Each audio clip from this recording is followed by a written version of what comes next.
வணக்கம். மாலை முரசு செய்திகளை விரிவாக பார்ப்பதற்கு முன் தலைப்புச் செய்திகளை பார்க்கலாம். ஈரோடு கிழக்கு தொகுதி இடைத்தேர்தலில் வெற்றி யாருக்கு? இன்று காலை 8 மணிக்கு தொடங்குகிறது வாக்கு எண்ணிக்கை.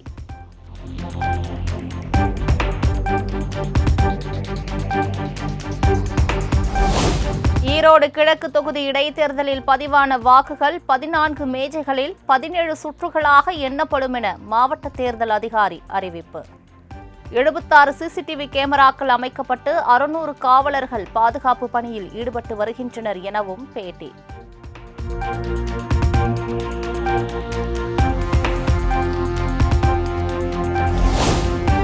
ஈரோடு கிழக்கு தொகுதியில் தனது வாக்கை வேறு ஒருவர் செலுத்திவிட்டதாக ஃபரிதா பேகம் என்பவர் புகார் அளித்த விவகாரம்.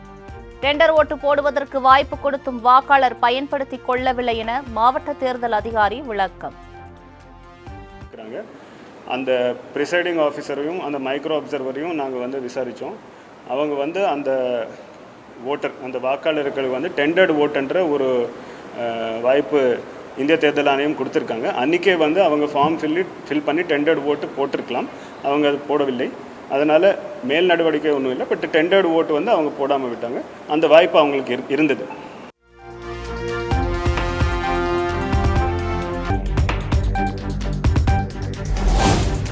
டெல்லி சட்டமன்ற தேர்தலில் அரியணை யாருக்கு? இன்று காலை தொடங்குகிறது வாக்கு எண்ணிக்கை.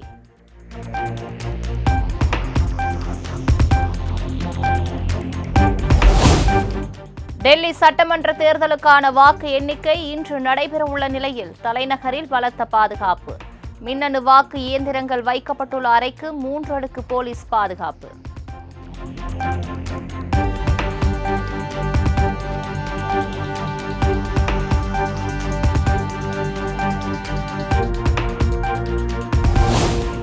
புதிய வருமான வரி சட்டத்திற்கு பிரதமர் மோடி தலைமையிலான மத்திய அமைச்சரவை கூட்டத்தில் ஒப்புதல். நாடாளுமன்ற பட்ஜெட் கூட்டத்தொடரில் புதிய வருமான வரி சட்டம் தாக்கலாகிறது.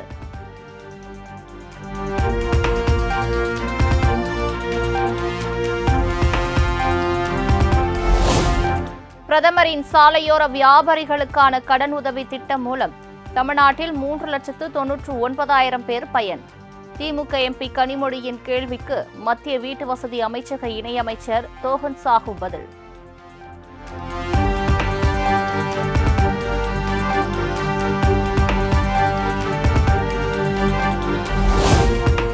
நெல்லையில் 2 புதிய சிப்காட் தொழிற்பூங்கா அமைக்கப்படும். புதிய கழிவுநீர் சுத்திகரிப்பு ஆலை அமைக்கப்படும் என்றும் முதலமைச்சர் மு.க. ஸ்டாலின் அறிவிப்பு.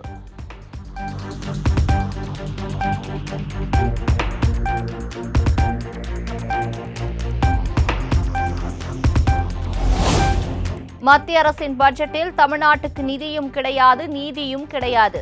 பாஜக கூட்டணி ஆளும் மாநிலங்களுக்கு மட்டும் நிதி ஒதுக்கீடு செய்யப்படுவதாகவும் முதலமைச்சர் மு.க. ஸ்டாலின் விமர்சனம். பட்ஜெட்லயாவது நம்ம கேட்ட நிதிகளை ஒதுக்கி தருவாங்கன்னு எதிர்பார்த்தோம். அதுவும் இல்லை. தமிழ்நாட்டுக்கு நிதியும் கிடையாது, நீதியும் கிடையாதுன்னு ஒதுக்கிட்டாங்க. மீண்டும் மீண்டும் வஞ்சிக்குது ஒன்றிய பாஜக அரசு. அவங்களை பொறுத்த வரைக்கும் கூட்டணியில் இருக்கக்கூடிய மாநிலங்களுக்கும் எலெக்ஷன் வரக்கூடிய மாநிலங்களுக்கு மட்டும்தான் அறிவிப்புகளையும் நிதியும் கொடுப்பாங்க.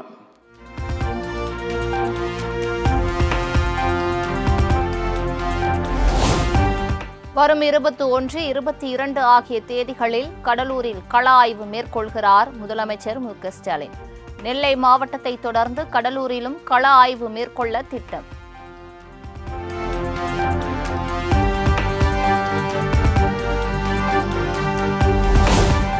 தமிழகம் முழுவதும் திமுக சார்பில் இன்று கண்டன பொதுக்கூட்டம் அறிவிப்பு. மத்திய பட்ஜெட்டில் தமிழ்நாடு பெயரை கூட உச்சரிக்காததற்கு கண்டனம்.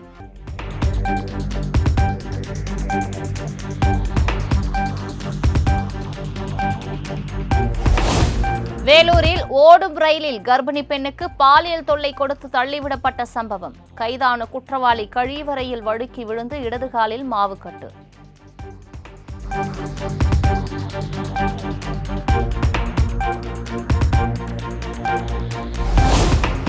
பாலியல் தொல்லை தந்ததுடன் தலைமுடியை பிடித்து இழுத்து சென்று ரயிலில் இருந்து தள்ளிவிட்டான். இதுபோன்ற சைக்கோவை வெளியே விடாதீர்கள் என பாதிக்கப்பட்ட கர்ப்பிணி கண்ணீர் மல்க கோரிக்கை. அதை அன்ட்டு சொன்னேன். சொல்லிட்டு நான் செயின் இழுக்கிறதுக்கோசம் மேலே சீட்டு மேலே ஏறினேன். ஏறினதுக்கு அவன் தலைமுடி பிடிச்சி தாத்தான்னு அடித்து, அப்புறம் நானும் என்னால் முடிஞ்ச அளவுக்கு அவனை அடித்து செஞ்சதுக்கு சரி பாத்ரூம்குள்ளே போயிட்டு லாக் பண்ணிடலாம், லாக் பண்ணிவிட்டு பாத்ரூம்லேருந்து செயின் இழுக்கலாம் நினச்ச உடனே அவன் என்ன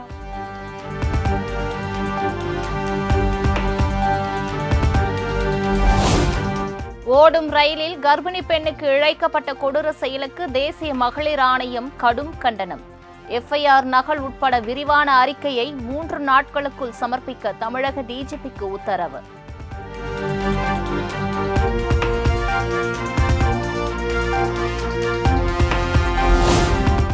வேலூரில் ரயிலில் இருந்து தள்ளிவிடப்பட்டு காயமடைந்த 4 மாத கர்ப்பிணிக்கு 50,000 ரூபாய் நிதி உதவி.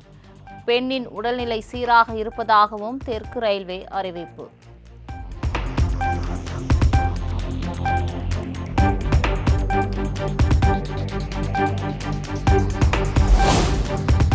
மணப்பாறை பள்ளி மாணவிக்கு பாலியல் தொல்லை அளித்த விவகாரத்தில் வசந்தகுமாருக்கு வரும் 21ஆம் தேதி வரை நீதிமன்ற காவல்.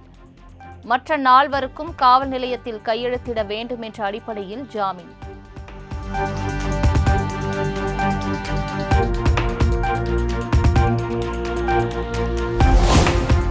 திமுக ஆட்சியில் சிறுமிகளுக்கு எதிரான பாலியல் சீண்டல்கள் எந்தவிதமான அச்சமும் இன்றி அதிகரித்து வருவது கடும் கண்டனத்திற்கு உரியது.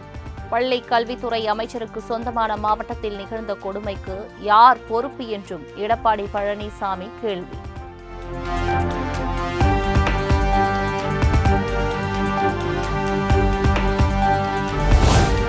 கிருஷ்ணகிரி அரசு பள்ளி மாணவி மற்றும் ரயிலில் கர்ப்பிணிக்கு நேர்ந்த கொடுமைக்கு அண்ணாமலை கண்டனம். எங்கு சென்று கொண்டிருக்கிறது தமிழகம் என தமிழக அரசுக்கு பகிரங்க கேள்வி.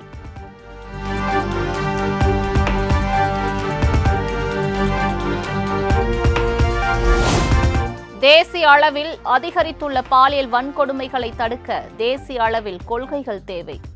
இதுபோன்ற விவகாரத்தில் கடும் நடவடிக்கைகளை தமிழக அரசு எடுக்க வேண்டும் எனவும் திருமாவளவன் பேட்டி. எடுக்கப்பட வேண்டும். இந்திய ஒன்றிய அரசுக்கு அதிலே பொறுப்பு இருக்கிறது, மாநில அரசுகளுக்கும் பொறுப்பு இருக்கிறது. தமிழ்நாடு அரசு இது போன்ற குற்றங்களில் உரிய நடவடிக்கைகளை மேற்கொண்டு வருகிறது என்றாலும் இன்னும் கடுமையான நடவடிக்கைகளை மேற்கொண்டு இதை கட்டுக்குள் கொண்டு வர வேண்டும்.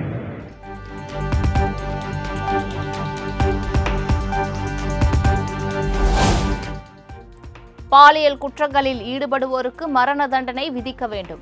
தேமுதிக பொதுச் செயலாளர் பிரேமலதா விஜயகாந்த் வலியுறுத்தல்.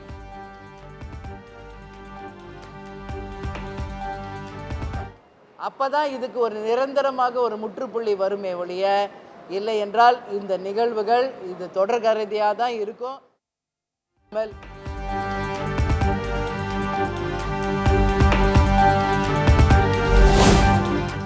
பாலியல் அத்துமீறலில் ஈடுபடும் ஆசிரியரின் கல்விச் சான்றுகள் ரத்து செய்யப்படும். பள்ளி கல்வித்துறை அமைச்சர் அன்பில் மகேஷ் எச்சரிக்கை.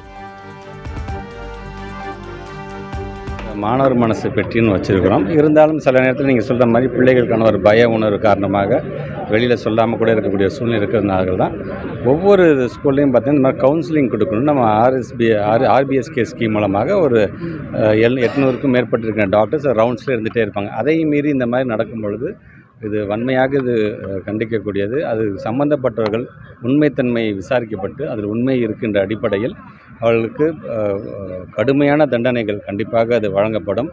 டிஸ்மிஸ் பண்ணுறது, கடுமையான தண்டனை வழங்குவது ஒரு பக்கம் இருந்தது என்று சொன்னாலும்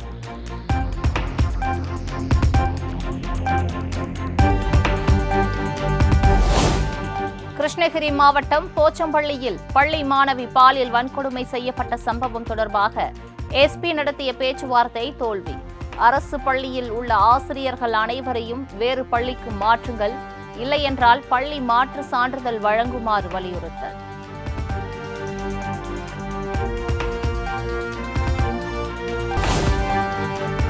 அண்ணா பல்கலைக்கழக மாணவி வன்கொடுமை வழக்கில் கைதான ஞானசேகரனின் நீதிமன்ற காவல் 21ஆம் தேதி வரை நீட்டிப்பு. புழல் சிறையில் இருந்து ஞானசேகரன் வீடியோ காலில் ஆஜர்படுத்தப்பட்ட நிலையில் சென்னை சைதாப்பேட்டை நீதிமன்றம் உத்தரவு.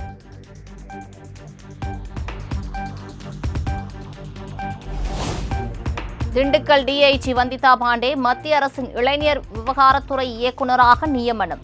வந்திதா பாண்டேவை மத்திய அரசு பணிக்கு மாற்றி உள்துறை அமைச்சகம் அறிவிப்பு.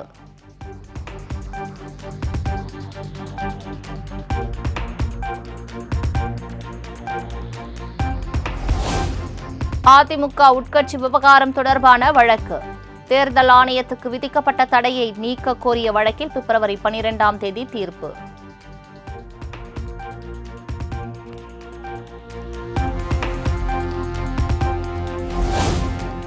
அமெரிக்காவில் சட்டவிரோதமாக குடியேறிய இந்தியர்கள் கை கால்களில் விலங்கிட்டு இந்தியாவிற்கு அனுப்பப்பட்ட சம்பவம். அமெரிக்காவை மத்திய அரசு கண்டிக்கவில்லை என கூறி சென்னையில் காங்கிரஸ் நூதன போராட்டம்.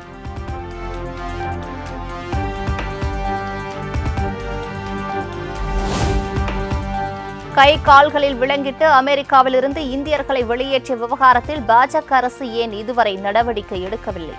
பிரதமர் மோடி இதுவரை வாய் திறக்காதது ஏன் எனவும் செல்வ பெருந்தகை காட்டும். கால் விலங்கு இடுப்பிலங்கிட்டு திருப்பி அனுப்புகிறார்கள். மன்மோகன் சிங் ஆட்சியில் எதிர்வினை ஆற்றியது போல் இவர்களால் எதிர்வினை ஆற்ற முடியவில்லை, நடவடிக்கை எடுக்க முடியவில்லை. அமெரிக்கா தவறு செய்திருக்கிறது என்று பதிவு செய்ய முடியவில்லை. இதுதான் மோடியுடைய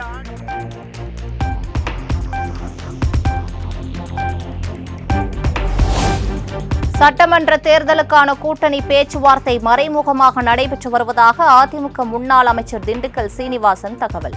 தமிழக மக்கள் கொண்டாடும் கூட்டணி அமையும் எனவும் நம்பிக்கை.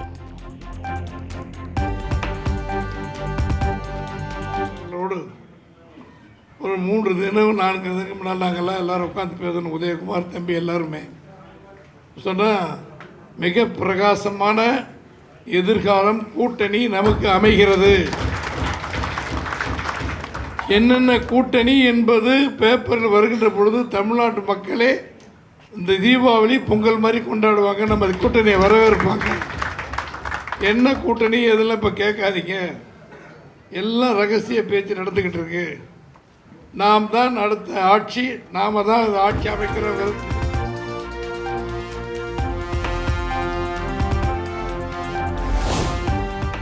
தேர்தல் அறிக்கையில் கொடுத்த வாக்குறுதிகளை திமுக அரசு நிறைவேற்றி பயிர்க்கடன்களை தள்ளுபடி செய்ததாக அண்ணாமலைக்கு அமைச்சர் பெரிய கருப்பன் பதிலடி. மத்திய அரசிடமிருந்து பேரிடர் வெள்ள நிவாரண நிதியை பெற்றுத்தராமல் சிறுபிள்ளைத்தனமாக அறிக்கை வெளியிடுவதாக கண்டனம்.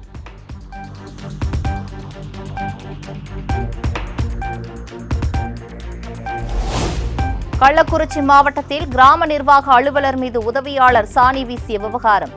விஏஓவை தான் மிரட்டவில்லை என சங்கராபுரம் சட்டமன்ற உறுப்பினர் உதயசூரியன் விளக்கம். எம்எல்ஏ பேசுகிறோமா, நீங்கள் என்ன ஊருன்னா தகரானாங்க. சரி, பாண்டியங்குப்பத்தில் இருக்கிறவங்க ஆரை, பக்கத்தில் இருக்கிற ஊர் தகர, நீங்கள் அதுக்கு பக்கத்தில் சின்ன சேலத்தில் இருக்கிறவங்க இன்னொரு மணிக்கார் விஏஓ, எல்லாம் நம்ம தொகுதியிலே இருக்கிறீங்க.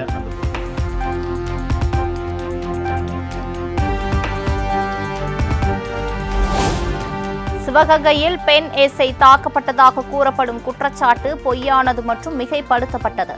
மாவட்ட காவல்துறையினர் விளக்கம்.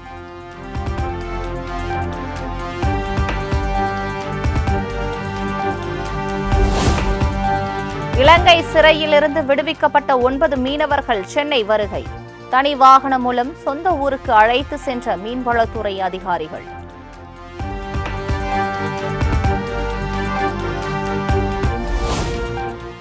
கந்தூரி விழாவை ஒட்டி காரைக்காலில் அரசு மற்றும் தனியார் பள்ளி கல்லூரிகளுக்கு இன்று விடுமுறை. விடுமுறையை ஈடு செய்யும் விதமாக வரும் 15ஆம் தேதி பள்ளி கல்லூரிகள் இயங்கும் என மாவட்ட ஆட்சியர் அறிவிப்பு.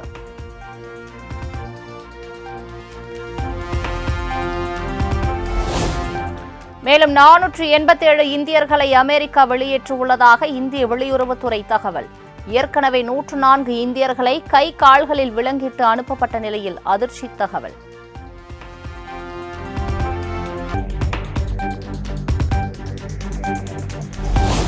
குடியரசுத் தலைவர் திரௌபதி முர்மு வரும் 10ஆம் தேதி உத்தரப்பிரதேசம் வருகை. கும்பமேளாவையொட்டி திருவேணி சங்கமத்தில் புனித நீராட உள்ளதாக தகவல்.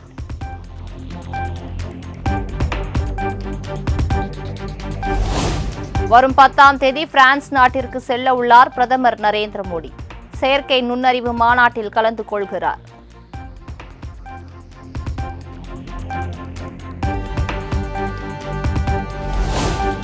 ஆம் ஆத்மி எம்எல்ஏக்களை பாஜக விலைக்கு வாங்க முயன்றதாக குற்றம் சாட்டிய அரவிந்த் கெஜ்ரிவால் டெல்லியில் இன்று வாக்கு எண்ணிக்கை நடைபெறவுள்ள நிலையில் லஞ்ச ஒழிப்புத்துறை நோட்டீஸ் அனுப்பியதால் பரபரப்பு.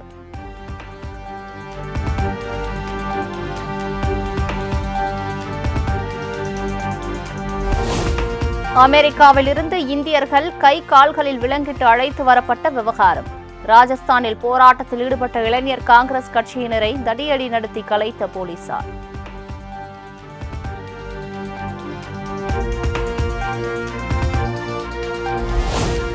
திருப்பதியில் 4 கோடியே 20 லட்சம் ரூபாய் மதிப்பிலான 6 டன் செம்மரக் கட்டைகள் பறிமுதல்.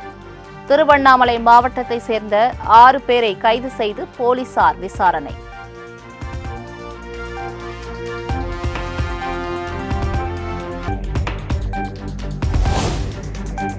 மேற்கு வங்கத்தில் விடுமுறை கிடைக்காததால் சக ஊழியர்களை கத்தியால் குத்திய அரசு ஊழியர். சாலையில் ரத்தம் சொட்ட சொட்ட நடந்து சென்ற வீடியோ.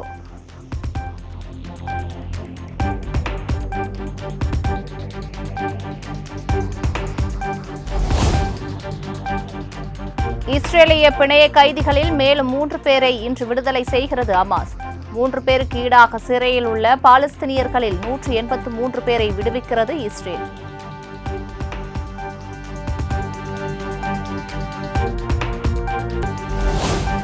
போர்ச்சுகல் ரேஸ் டிராக்கில் இருந்து புதிய வீடியோ வெளியிட்ட நடிகர் அஜித்குமார். அடுத்த ரேஸுக்கு தயாராவதாக தகவல்.